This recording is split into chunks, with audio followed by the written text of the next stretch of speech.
तर last time आपण दोन खूप इम्पॉर्टंट फॉर्म्युले बघितलेले होते. ते फॉर्म्युले पुन्हा एकदा रिवाइज करूया, कारण ते फॉर्म्युले तुम्हाला नीट, जेई, सीईटी या सगळ्या एक्झामसाठी, इव्हन बोर्ड एक्झामसाठी देखील काय आहेत, खूप इम्पॉर्टंट आहेत. तर आपण लास्ट टाइम कुठले दोन फॉर्म्युले बघितलेले होते? Electric intensity on the axis and electric intensity on the equator of the electric dipole.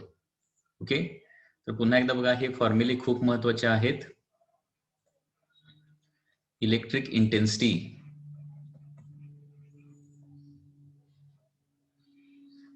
Intensity due to dipole आपण बघितलेलं होतं. ड्यू टू डायपोल, तर त्याच्यामध्ये काय बघितलेलं होतं? First on the axis.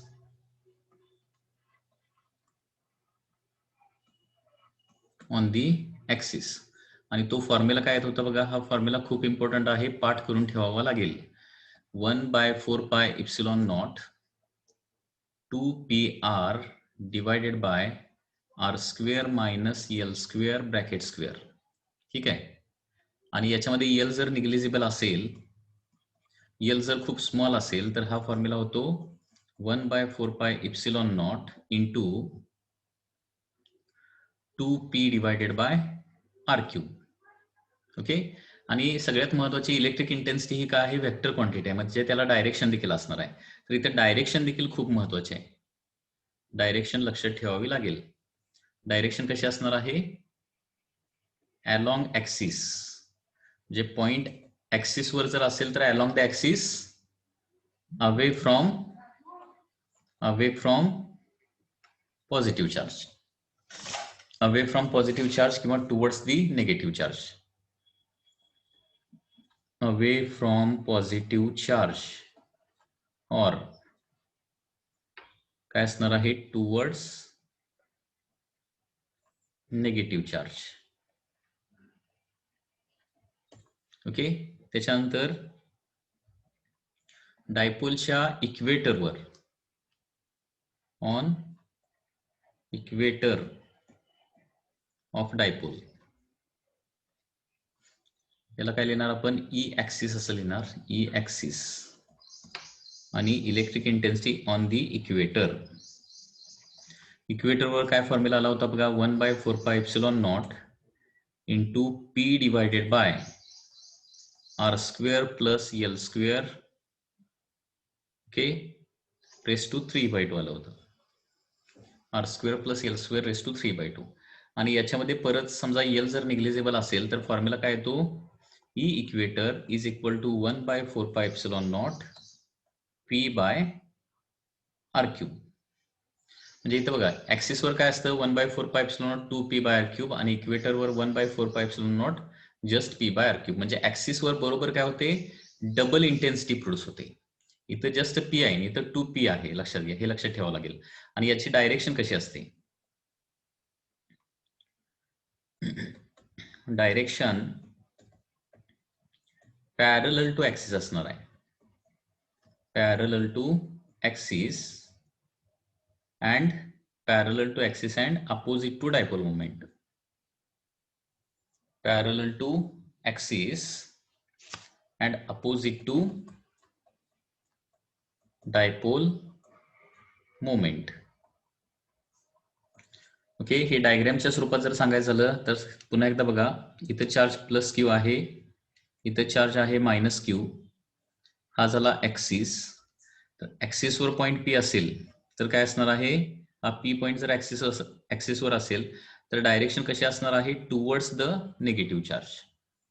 किंवा पॉझिटिव्ह चार्जच्या साईडला पॉइंट पी असेल तर away from the positive charge, along the axis आणि टुवर्ड्स निगेटिव्ह चार्ज किंवा अवे फ्रॉम पॉझिटिव्ह चार्ज असणार आहे. आणि तोच पॉइंट इक्वेटरवर जर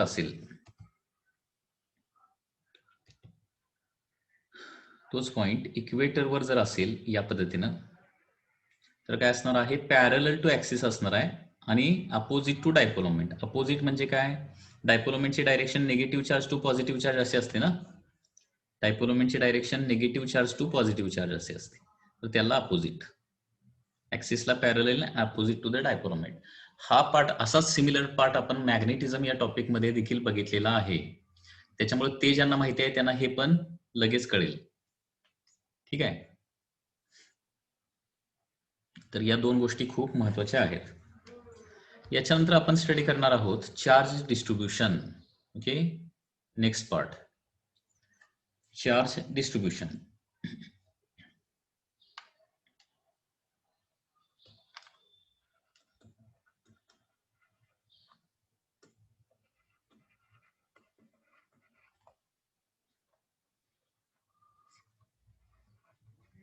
चार्ज डिस्ट्रीब्यूशन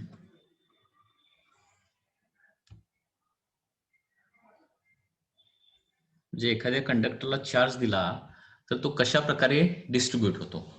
तर याच्यामध्ये या दोन गोष्टी महत्वाच्या आहेत. When a charge is given to the conductor, म्हणजे कंडक्टरला, मेटल्सला आपण चार्ज दिला तर तो सगळा चार्ज जो आहे ना तो सरफेसवरच राहतो, सरफेसवर रिसाइड करतो, आतमध्ये चार्ज अजिबात रिसाइड करत नाही, हे लक्षात ठेवा.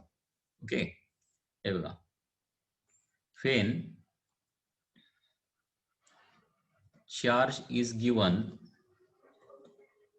when charge is given to conductor, conductor म्हणजे मेटल्सला चार्ज दिला, when charge is given to conductor it always rest on surface. म्हणजे एखाद्या कंडक्टरला चार्ज दिला तर तो काय होणार आहे, सरफेसवर स्टोअर होणार, आतमध्ये अजिबात चार्ज स्टोअर होत नाही, हे लक्षात घ्या, पहिली महत्वाची गोष्ट. And when a charge is given to the insulator, when a charge is given to insulator,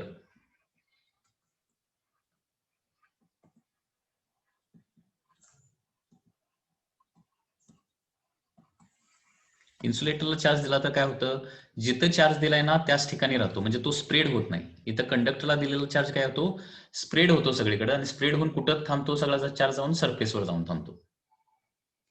when charge is given to insulator it rest at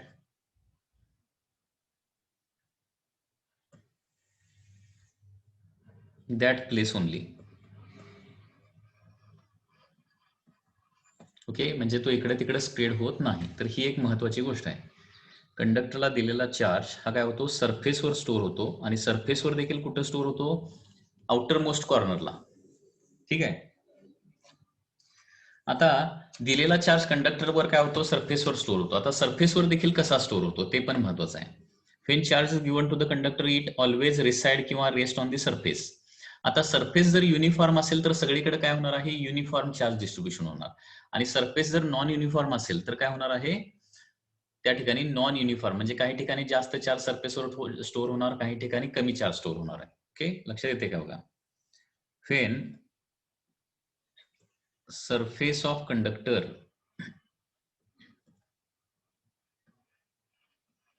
when surface of conductor is uniform, surface of conductor जर uniform असेल, if surface of conductor is uniform then charge is uniformly distributed. Charge is uniformly distributed. And if surface is non-uniform then charge is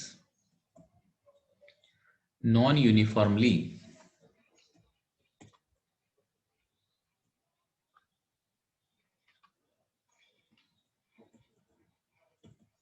distributed.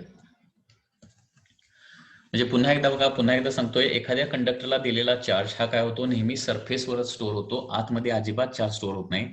आता सरफेसवर देखील कशा प्रकारे store होतो, तर surface जर युनिफॉर्म असेल तर युनिफॉर्म चार्ज डिस्ट्रीब्युशन होतं, आणि सरफेस जर नॉन युनिफॉर्म असेल तर काय होणार आहे, नॉन युनिफॉर्मली डिस्ट्रीब्युट होणार आहे. सरफेस युनिफॉर्म म्हणजे काय, तर एक्झॅक्टली स्पियर असेल किंवा एखादा कंडक्टर असेल तर काय होणार आहे, युनिफॉर्मली डिस्ट्रीब्युट होणार आहे.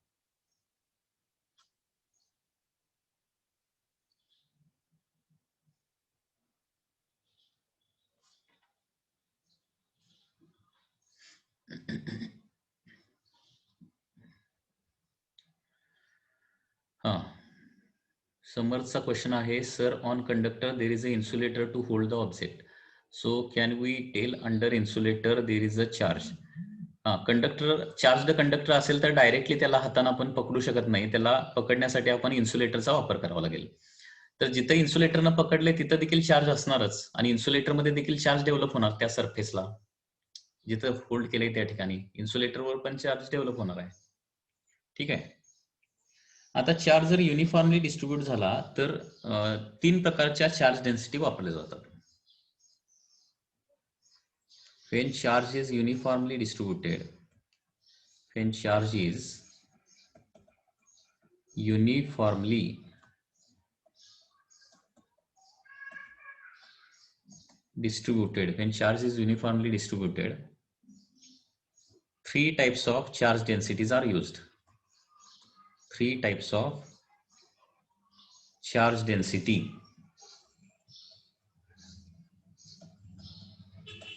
are used. ओके, सो 3 प्रकारच्या चार्ज डेन्सिटी आपण युनिफॉर्म चार्ज डिस्ट्रीब्युशन साठी वापरतो. तर त्याच्यामध्ये 3 प्रकारच्या चार्ज डेन्सिटी कुठल्या आहेत बघा. फर्स्ट आहे linear charge density. First is linear charge density. Linear charge density. Linear charge density generally आपण काय करतो, लॅम्बडाने डिनोट करतो. आता लिनियर चार्ज डेन्सिटी म्हणजे काय, तर when charge is distributed on the length, काही वेळेला काय होतं, दिलेला चार्ज पूर्ण लेंथवर युनिफॉर्मली डिस्ट्रीब्यूट झालेला असतो. ओके, त्यावेळी चार्ज पर युनिट लेंथ जे आहे त्याला काय म्हणायचं, लिनियर चार्ज डेन्सिटी. म्हणजे याची डेफिनेशन कशी लिहिणार बघा. डेफिनेशन अशी लिहायची, when charge is distributed over length, when charge is distributed over length, then charge per unit length, charge per unit length is called as linear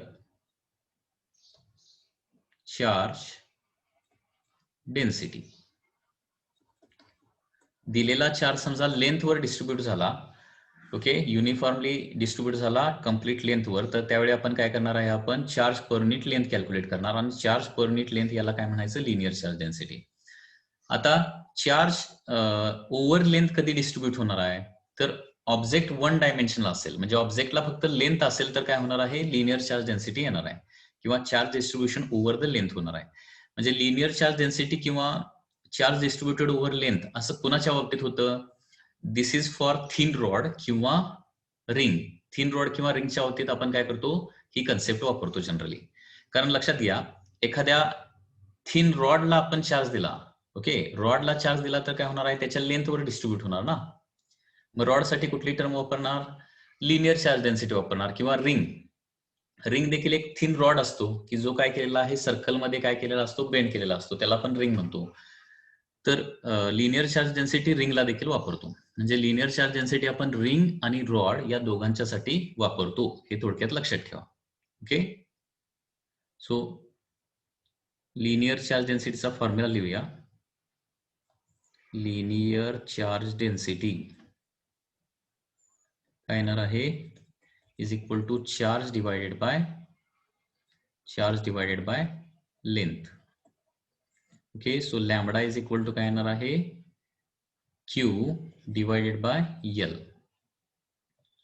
म्हणजे for example if charge is given to ring, म्हणजे ही term कोणाला वापरणार, this density is used for, this density is used for rod किंवा wire और ring या प्रकारच्या ऑब्जेक्टला आपण ही लिनियर चार्ज डेन्सिटी वापरतो. किंवा रॉडच्या बाबतीत, कारण काय होतं, रॉड, रिंग किंवा वायरला आपण चार्ज जर दिला तर तो काय होतो, ओव्हर द लेंथ डिस्ट्रीब्यूट होणार ना. म्हणजे तिथं आपण काय काढू शकतो, चार्ज काढू शकतो आणि लेंथ काढू शकतो. So charge divided by length म्हणजे काय येणार आहे, त्या ठिकाणची लिनियर चार्ज डेन्सिटी येणार आहे. फॉर एक्झाम्पल, फॉर रिंग साठी लिनियर चार्ज डेन्सिटीचा फॉर्म्युला काय येणार बघा, लॅमडा इज इक्वल टू दिलेला चार्ज डिवायडेड बाय त्याची लेंथ किती असणार, 2πr असणार आहे. म्हणजे रिंगची रेडियस जर r असेल तर रिंगची लेंथ किती असणार आहे, त्याच्या सरकमफरन्स एवढी, बरोबर आहे ना. सो फॉर रिंग लॅमडा कसं वापरणार आपण, q डिवायडेड बाय 2πr. तर याचं SI युनिट काय असणार बघा, लिनियर चार्ज डेन्सिटीचं SI युनिट असणार आहे, SI युनिट इज, चार्जचं असतं युनिट कुलोम आणि लेंथचं असतं मीटर, कुलोम पर मीटर हे याचं SI युनिट येणार. ठीक आहे. Second type of density is surface charge density. Surface charge density, surface charge density is denoted by sigma. ठीक आहे. आता सरफेस चार्ज डेन्सिटी ही टर्म कधी वापरणार, तर आपण दिलेला चार्ज सरफेसवर डिस्ट्रीब्यूट झाला. आता पहिल्या केसमध्ये काय होतं, दिलेला चार्ज काय झाला, लेंथवर डिस्ट्रीब्यूट झाला, कारण काही ऑब्जेक्टला फक्त लेंथच असते, मग दिलेला चार्ज लेंथवर डिस्ट्रीब्यूट होणार. तर काही ऑब्जेक्टला सरफेस एरिया, भरपूर सरफेस एरिया असतो आणि दिलेला चार्ज सरफेसवर डिस्ट्रीब्यूट होतो, त्यावेळी काय करणार आपण, सरफेस चार्ज डेन्सिटी वापरणार. म्हणजे याची डेफिनेशन कशी येणार बघा, when charge is distributed, when charge is distributed over surface, when charge is distributed over surface, then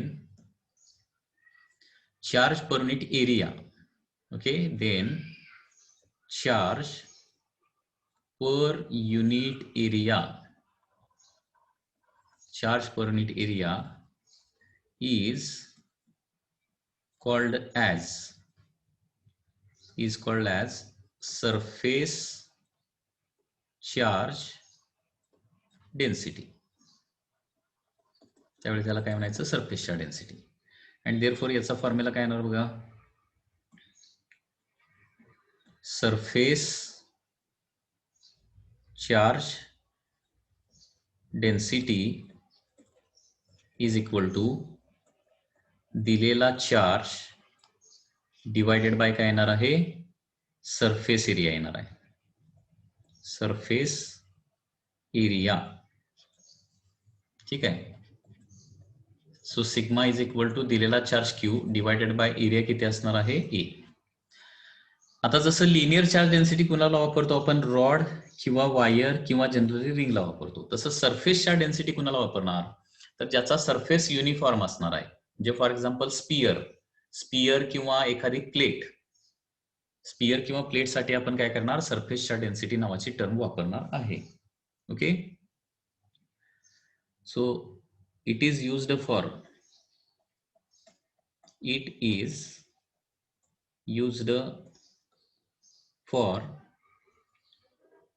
plate, कारण प्लेटला युनिफॉर्म एरिया असतो, किंवा स्पियर, प्लेट और स्पियर एटसेट्रा, म्हणजे ज्याला काय असणार आहे, लार्ज एरिया असणार आहे आणि दिलेला चार्ज संपूर्ण एरियावर डिस्ट्रीब्यूट होणार, त्यावेळी आपण काय करणार, सरफेस चार्ज डेन्सिटी वापरणार. Okay. So for example for sphere साठी सरफेस चार्ज डेन्सिटीचा फॉर्म्युला काय येणार बघा, सिग्मा इज इक्वल टू, स्पियरला आपण सपोज चार्ज Q दिला तर त्याच्या पूर्ण सरफेस एरियावर डिस्ट्रीब्यूट होणार, आणि स्पियरचा सरफेस एरिया किती असतो, 4πr² असतो. स्पियरचा सरफेस एरिया किती असतो, 4πr², म्हणजे दिलेला चार्ज सगळा पूर्ण सरफेसवर म्हणजे 4πr² वर डिस्ट्रीब्यूट होणार आहे. ठीक आहे. याचं SI युनिट काय येणार बघा, SI युनिट, याचं SI युनिट येणार, चार्जचं युनिट काय, कुलोम नेहमीप्रमाणे, आणि एरियाचं युनिट काय असणार आहे, metre square. So coulomb per metre square is the SI unit of the surface charge density. आणि थर्ड आहे आता volume charge density.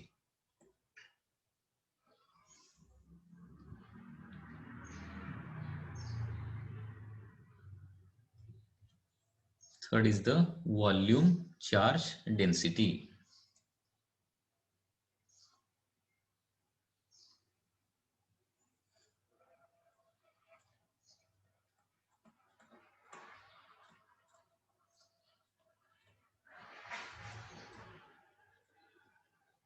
Volume charge density is generally denoted by rho. Rho या लेटरनं आपण व्हॉल्यूम चार्ज डेन्सिटी डिनोट करतो. Volume charge density. ठीक आहे. आता समजा एखाद्या बॉडीला चार्ज दिला आणि तो चार्ज सरफेसवर स्टोअर होण्याऐवजी पूर्ण आतमध्ये व्हॉल्यूम मध्ये पूर्ण जर डिस्ट्रीब्यूट झाला, जनरली असं कंडक्टरच्या बाबतीत होत नाही. सगळ्यात महत्वाची गोष्ट म्हणजे कंडक्टरला ऱ्हो नावाची टर्म येतच नाही. कंडक्टरला एकतर लॅम्बडा तर येतं किंवा सिग्मा तर येतं, कारण कंडक्टरला दिलेला चार्ज काय होतो, सगळा सरफेसवरच स्टोअर होतो, आतमध्ये स्टोअर होत नाही. ठीक आहे. म्हणजे व्हॉल्यूम चार्ज डेन्सिटी प्रोड्यूस होण्यासाठी चार्ज कुठं स्टोअर व्हायला पाहिजे, पूर्ण आतमध्ये व्हॉल्यूम मध्ये स्टोअर व्हायला पाहिजे. म्हणजे ही जी टर्म आहे ती फक्त आणि फक्त कुणाला वापरू शकतो आपण, इन्सुलेटरला वापरू शकतो. लक्षात घ्या,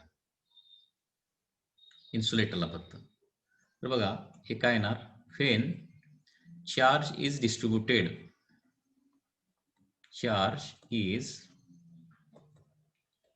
distributed over volume. When charge is distributed over volume, then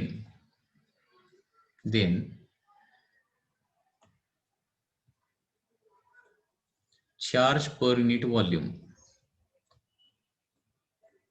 charge per unit volume is called as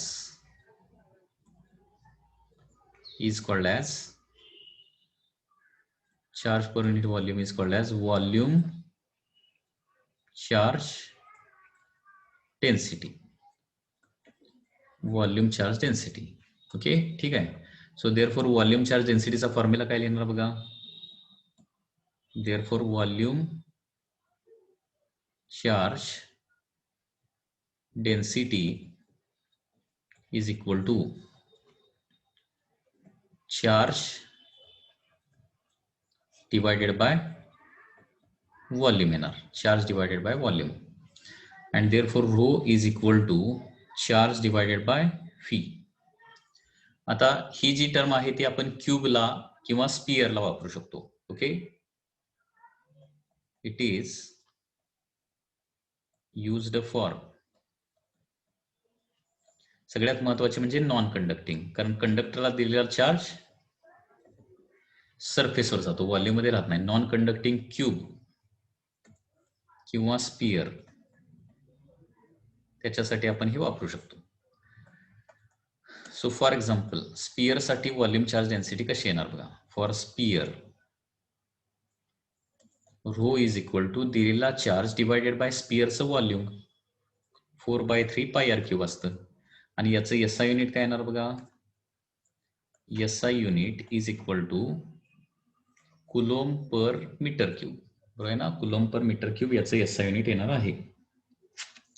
तर अशा प्रकारे 3 प्रकारच्या चार्ज डेन्सिटी आपण इलेक्ट्रोस्टॅटिक्स मध्ये वापरतो. एक आहे लॅम्बडा, दुसरा आहे सिग्मा आणि तिसरा आहे रो.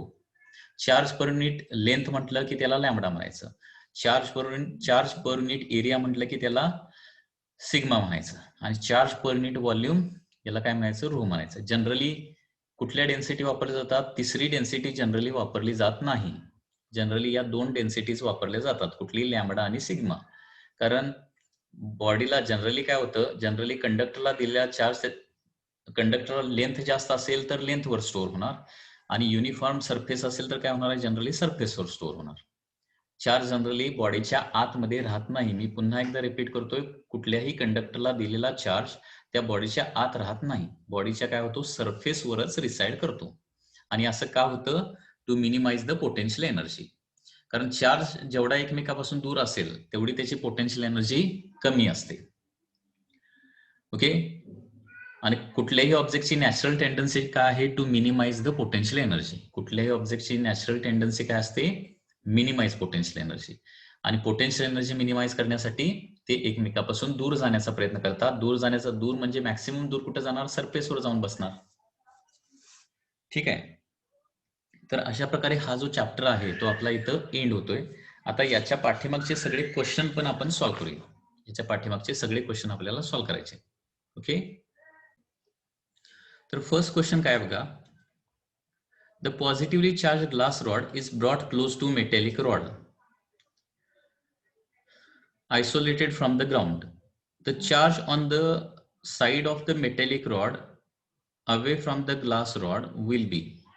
म्हणजे काय बघा, एक पॉझिटिव्हली चार्ज्ड ग्लास रॉड आहे अशा प्रकारे. Suppose this is a positively charged glass rod.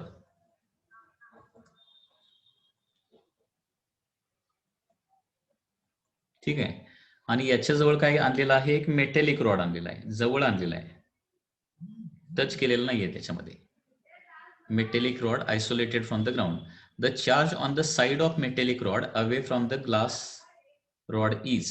आता इथं दोन साइड आहेत मेटॅलिक रॉडला. एक म्हणजे हा हा काय आहे, ग्लास रॉड आहे, हा चार्ज आहे, आणि हा मेटॅलिक रॉड आहे. तर आपण हे स्टडी केलंय.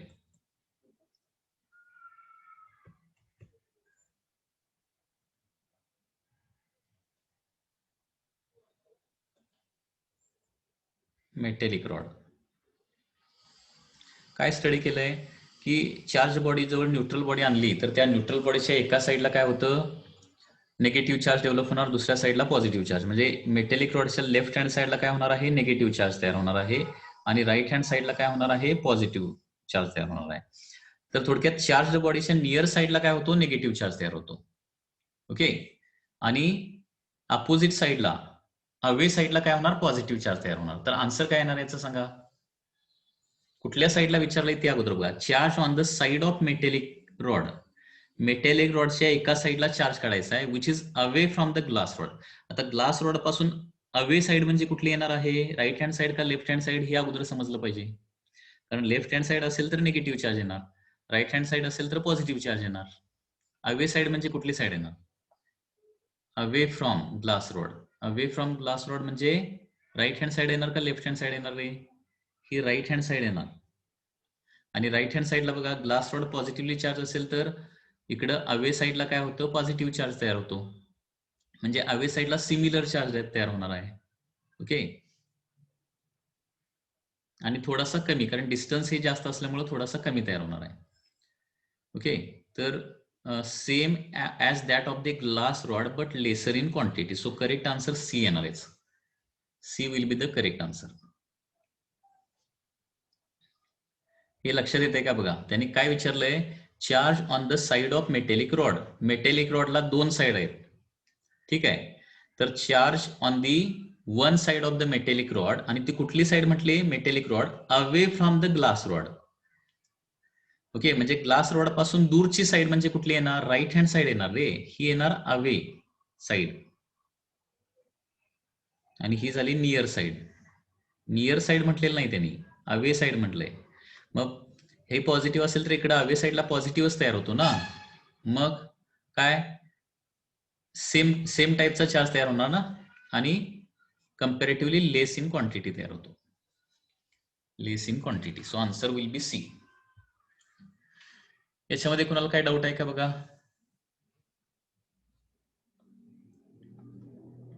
So this is the first question.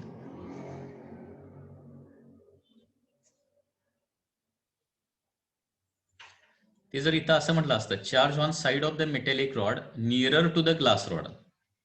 Okay, nearer to glass rod आला असतं, मग अपोजिट चार्ज डेव्हलप झाला असता. ओके,